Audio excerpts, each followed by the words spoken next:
எவ்வளவு பெரிய ஒரு காமர்ஸ் அண்ட் எக்கனாமிக்ஸினுடைய மேதைகளால் கூட இப்போ ஏற்பட்ட ஒரு பிஸ்னஸை இவ்வளவு அபரீதமான ஒரு 10 வருஷத்தில் 44,000 கோடியில் இருந்து 10 லட்சம் கோடியாக அதனுடைய வருவாயையும் அதனுடைய லாபத்தையும் ஈட்டுறதுக்குரிய அந்த ஒரு சூழ்நிலைகளை அன்டில் அன்லஸ் அதனுடைய கவர்மெண்டோடைய டைரக்ட் சப்போர்ட் 100% இல்லாத பட்சத்தில் இது சாத்தியமே இல்லை அப்படிங்கிறது தான் ஹிண்டன்பர்க்கோடைய அறிக்கையுமே அன்றைக்கு மிகப்பெரிய ஒரு போதாகாரத்தை கிளப்பினது.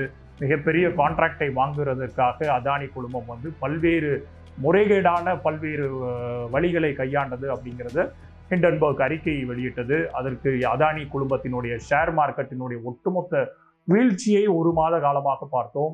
அதற்கப்புறம் அவர்கள் அதற்கு மேலே டெஃபமேஷன் கேஸ் போட்டு இன்றைக்கு ஹிண்டன்பர்க்கையே ஒட்டுமொத்தமாக கைப்பற்றி வைத்திருக்கிற சூழ்நிலைகள் எல்லாம் இருக்குது.